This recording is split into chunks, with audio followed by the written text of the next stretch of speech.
दाल चावल के पकौड़े। शाम का वक्त था, सूरज ढलने को था और आसमान हल्के नारंगी रंग से गहरे लाल रंग में बदल रहा था।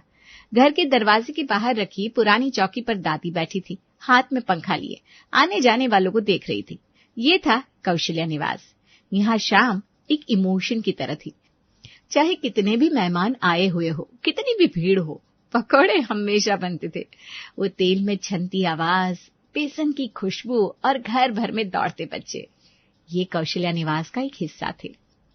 ऐसे में माथे पर पसीने की बूंदे लिए गर्मा गर्म तेल में घर की बहू रिया पकौड़े छान रही थी।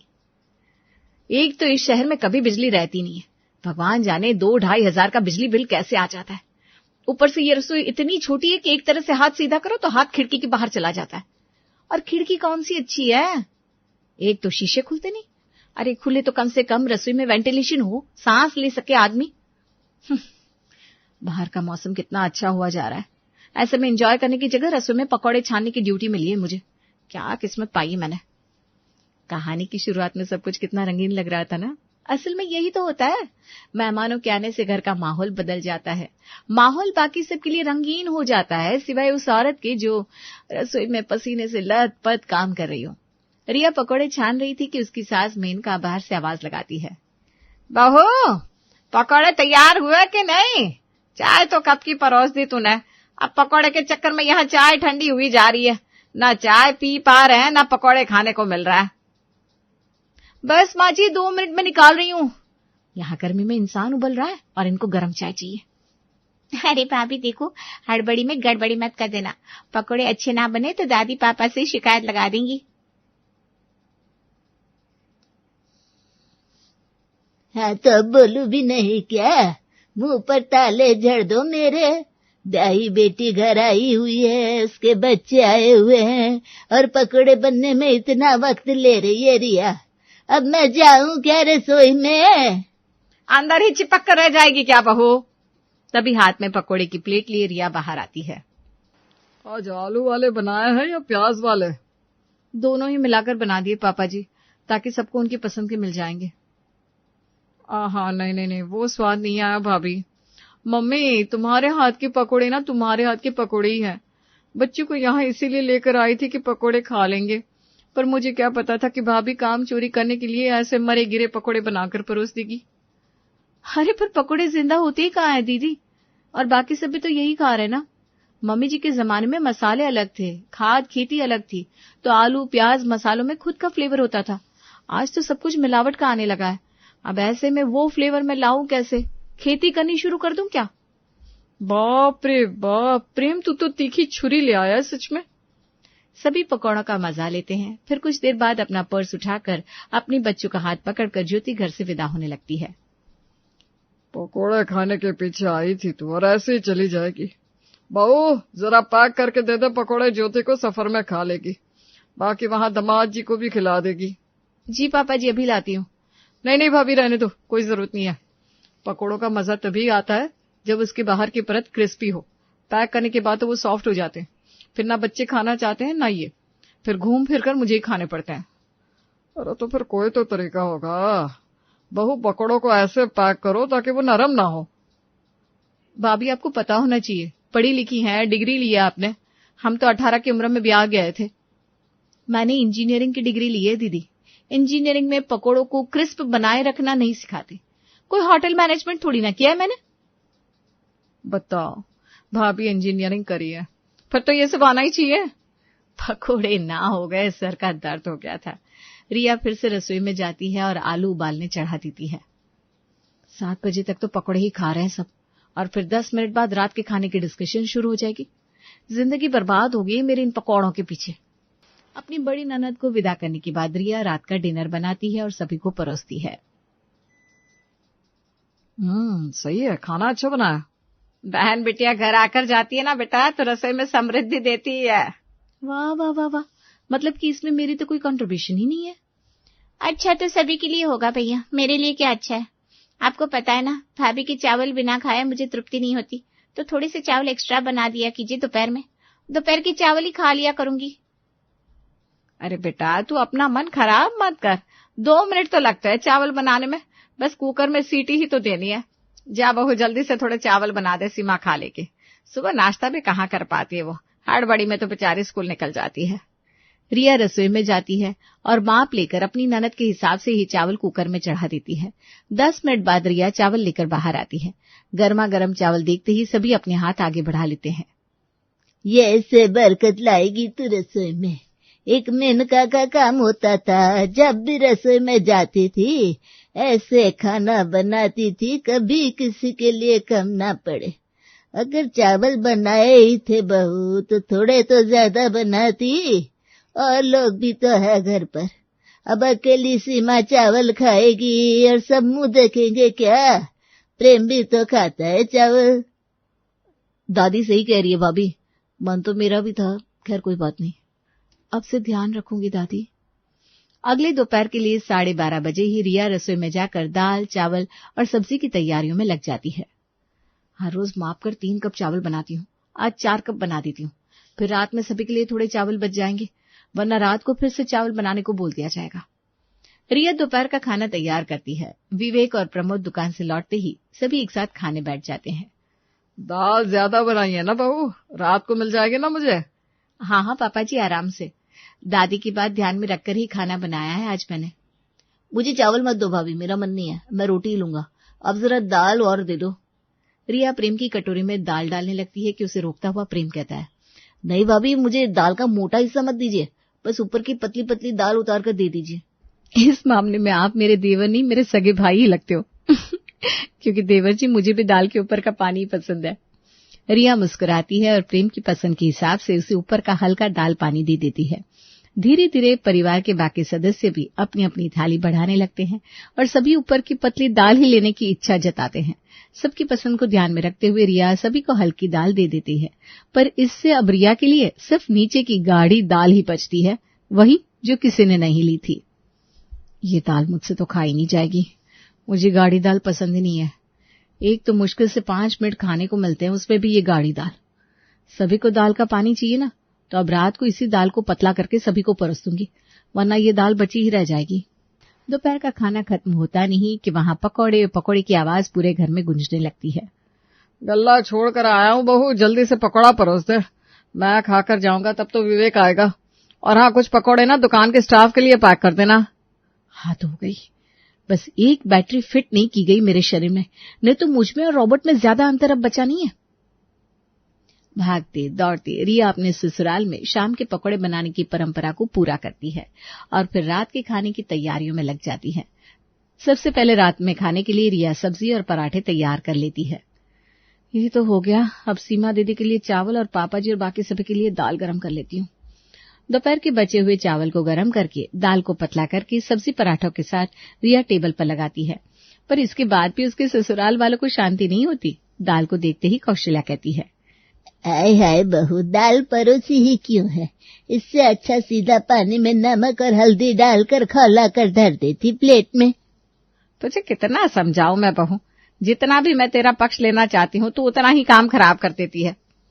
एक तो सभी दाल लेने से मना कर देते हैं, ऊपर से सीमा के अलावा कोई भी चावल नहीं खाता, जिस कारण एक्स्ट्रा चावल भी बच जाते हैं। सभी अपने अपने कमरे में चले जाते हैं और सारा एक्स्ट्रा खाना बच जाता है। ऐसा नहीं चलेगा, बहुत दिन हो गया, दिन भर रसोई में खप जाऊं, एक्स्ट्रा खाना बनाऊं, शाम को गर्मा गर्म मसालेदार पकोड़े तलूं और फिर बचा कुचा ठंडा खाना मेरे ही नसीब में आए। मेहनत लगती है भाई, कोई मजाक नहीं है। अब ये वेस्टेज और नाइंसाफी बिल्कुल बर्दाश्त नहीं करूंगी मैं। पर अगली सुबह रिया नाश्ते की तैयारी कुछ अलग ढंग से करती है। अगर इन बाप बेटों के दिल में ऐसे ही पकौड़ों का जुनून बना रहा और हर वक्त पकौड़े पकौड़े का राग अलापा जाता रहा, तो समझ लो इस जन्म में मुझे रसोई से छुट्टी मिलने से रही। एक्स्ट्रा खाना बनता रहेगा, चूल्हा जलता रहेगा और मेरी मेहनत बस चकली की तरह गोल घूमती रहेगी।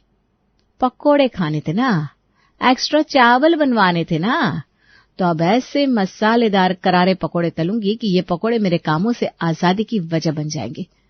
फिर ना कोई एक्स्ट्रा चावल की फरमाइश करेगा, न बार बार तली भुनी चीजों की फरमाइश।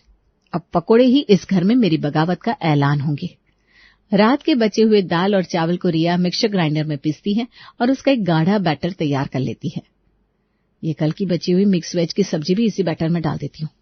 बचा हुआ ठंडा खाना मैं ही क्यों खाऊं भाई, मेरी पाचन शक्ति की भी बासी खाना पचाने की एक सीमा है।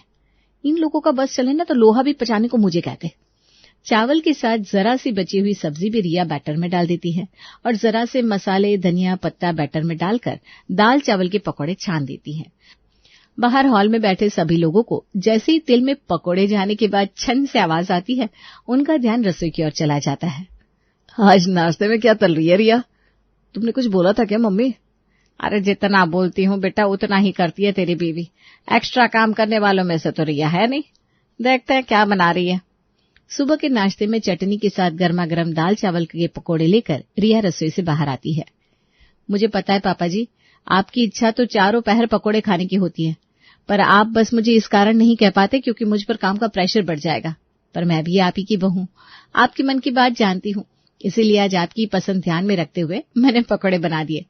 यहाँ बाकी सबकी पसंद का तो ध्यान कभी न कभी रख ही लिया जाता है, बस आपकी पसंद ही रह जाती है।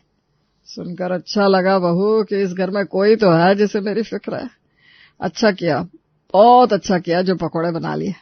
अरे आप सब मेरा मुंह क्या देख रहे हैं? खाइए खाइए, पकौड़े खाइए। पकौड़े तो हमारे खानदान की परंपरा है, बाप दादाओं के वक्त से बनते आ रहे कुरकुरे मसालेदार पकौड़े। ये कहते कहते प्रमोद पहला पकौड़ा अपने मुंह के अंदर डालता है और उसके टूटने की ऐसी कुरकुरी आवाज आती है कि सभी के कान खुल जाते हैं। अरे वाह बहू, इतने कुरकुरे पकौड़े बनाए तूने, किस चीज का है ये पकौड़े? इन चीजों को राजी रहने दिया जाना चाहिए मम्मी जी। जैसे कि पापा जी ने बताया है, पकौड़े तो हमारे खानदान में सदियों से बनाए जा रहे हैं। इस प्रथा को बस आगे ले जाने की कोशिश कर रही हूं मैं। और आज कुछ इसी तरह सभी को नाश्ते में पकौड़े खाने को मिलते हैं। यहाँ तक कि प्रेम के टिफिन में भी रिया पकौड़े ही डाल देती है। टिफिन लेने प्रेम किचन में आता है। भाभी, मेरी टिफिन पैक कर दी क्या? मुझे क्लासेस के लिए निकलना है। हाँ देवर जी, आपका टिफिन तैयार है। पकौड़े डाल दिया है मैंने, और ये ऐसे है जो नरम भी नहीं होंगे, मजे से खाइएगा। फिर से पकौड़े भाभी? अरे अरे देवर जी, ये क्या कह रहे हैं आप? इस खानदान की शान और शौकत है पकौड़े। अगर पापा जी ने सुन लिया ना तो बेकार में आपको 2 बातें सुना देंगे। और आपको तो पता ही है, एक बार उन्होंने सुनाना शुरू किया फिर आज आपकी एग्जाम निकल नहीं रही है, इसे लेकर 10वीं में आप मैथ्स में फेल हो गए थे, वहां तक जाने में उन्हें वक्त नहीं लगेगा। शिट, ये क्या कह दिया मैंने, मुझे माफ कर दीजिए देवर जी। अच्छा आप ये टिफिन छोड़िए, किसी को बताइएगा मत, मैं आपके लिए ना सैंडविच बना देती हूँ, ठीक है? प्रेम अपना टिफिन लेकर क्लासेस के लिए चला जाता है। दोपहर में 1 बजे जैसे ही सीमा स्कूल से लौटती है, उसके सामने नींबू पानी के साथ पकौड़े परोसे जाते हैं। जरा अलग सा कॉम्बिनेशन लगता है, पर जो है यही है। भाभी, आपको पता है मैं स्कूल से आने के बाद नींबू पानी के साथ सीधे मुरमुरे ही खाती हूँ, क्योंकि नींबू पानी मुझे हाइड्रेटेड रखता है और मुरमुरे मेरी भूख को शांत करता है। बहुत तेज भूख अगर लगी हो तो इंसान 4-5 रोटी खा जाए, जिससे वेट बढ़ सकता है। वो तो मैं जानती हूँ दीदी, मतलब अगर आपको ये पकौड़े नहीं खाने तो आप जाकर पापा जी से बात कीजिए, क्योंकि पापा जी का मानना है कि पकौड़े खाना हमारे घर की परंपरा है। जैसे आपको रात को चावल खाए बिना तृप्ति नहीं होती, पापा जी को पकौड़े के बिना तृप्ति नहीं होती इसलिए उन्होंने मुझे कहा कि अब पकौड़े सिर्फ शाम में नहीं, हर ब्रेक पर बनेंगे। इनफैक्ट सुबह नाश्ते में भी आज पकौड़े ही तो बनाए थे मैंने। ये तो ज्यादती है भाभी। अब जो भी है यही है दीदी, खा लीजिए, वरना अगर पापा जी नाराज हो गए तो फिर शुरू हो जाएंगे। और उनकी बोली तो आप जानती हैं, किस तरह आप एक गलत लड़के के प्यार में पड़ी थी से लेकर कैसे उन्होंने आपकी पैरवी लगाकर स्कूल में टीचर की नौकरी दिलवाई थी तक का प्रकरण यही शुरू कर देंगे इसी तरह किसी को किसी का बहाना बताकर तो किसी को किसी का नाम देकर रिया शाम के पहले ही सभी को 1 से 2 बार पकौड़े खिला देती है। और फिर आज रोज शाम की तरह आलू उबालकर स्वादिष्ट पकौड़े बनाती है, जिसे देखते ही प्रेम नाक मुंह सिकुड़ लेता है। अरे मुझसे नहीं खाया जाएगा पकौड़ा भाभी, आप किसी और को परोस दीजिए। कैसे नहीं खाया जाएगा? पकौड़ा है ये, कोई पिज्जा विज्जा नहीं है। मैदे की सैंडविच से तो अच्छा ही है, सॉस में लगाकर चाव से खा ले। अच्छी चीजों में बस ड्रामे सूझ रहे। यही तो प्रॉब्लम है ना पापा आपकी। पकौड़े तो आज विवेक भैया ने भी नहीं लिए, पर ताने सिर्फ मुझको दे रहे क्योंकि मैं दुकान में नहीं बैठता ना। भाई ये क्या बात हो गई? अगर मन नहीं है पकोड़े खाने का तो इंसान कैसे खा लेगा? और इतना तला भुना हर वक्त नहीं चलता। अगर मिक्सचर वगैरह है तो मुझे वही लाकर दे दो रिया। सभी के लिए कुछ अलग बन रहा है तो मेरे मुरमुरे ला दो ना भाभी, वही खा लूंगी मैं, चाय और मुरमुरे सॉर्टेड। सभी की अलग अलग फरमाइश सुनकर प्रमोद को गुस्सा आने लगता है, क्योंकि आज पहली बार घर में उसके खानदानी पकौड़ों की इंसल्ट जो हो रही थी। देख रही हो माँ इनकी बोली, तुमने ही बिगाड़ा है तीनों को। देखो कैसे फरमाइश पर फरमाइश कर रहे हैं। वो अकेली लड़की क्या क्या बनाएगी शाम को। इस घर में सदियों से पकोड़े बनते हैं, सो आज भी पकोड़े ही बनेंगे और खाए जाएंगे। कुछ भी अलग बनाने की जरूरत नहीं है बहू। मतलब खाना भी अब आपसे पूछकर खाया जाएगा क्या पापा? नहीं खाने मुझे पकोड़े। और अब जाकर आपको दिख रहा है रिया पर काम का प्रेशर आ रहा है। 3 बजे दोपहर का खाना खाने के बाद कौन 5 बजे पकोड़े मांग लेता है, और वो भी इतनी वैरायटी के। फिर 7 बजे तक सब यही पकोड़े खाते रहते, उसके बाद फिर से रात के खाने की तैयारी करो। प्रेशर तो वो होता है ना, हमारे लिए अलग से स्नैक्स नहीं बनेगा तो फिर इस घर में पकोड़े भी बंद करो। वाह वाह, जो ये सीमा अपने लिए रात में चावल बनवाती थी वो भी बंद करो। मुझे प्रॉब्लम नहीं है, पर ये पकोड़े मैं नहीं खाने वाली। रिया समझ गई थी कि अगर सभी की पसंद के हिसाब से सब कुछ बैलेंस में चलेगा तो उसे कभी इन पकोड़े के ड्रामे से छुट्टी मिलेगी ही नहीं। इसलिए आज उसने पकोड़ों की क्वांटिटी इतनी बढ़ा दी कि सभी का मन तले भुने खाने से ऊब गया। फाइनली आज से शाम के पकोड़ों के साथ साथ उसे किसी के लिए भी एक्स्ट्रा खाना बनाने से छुट्टी मिल गई, थैंक्स टू दाल चावल की पकौड़ी।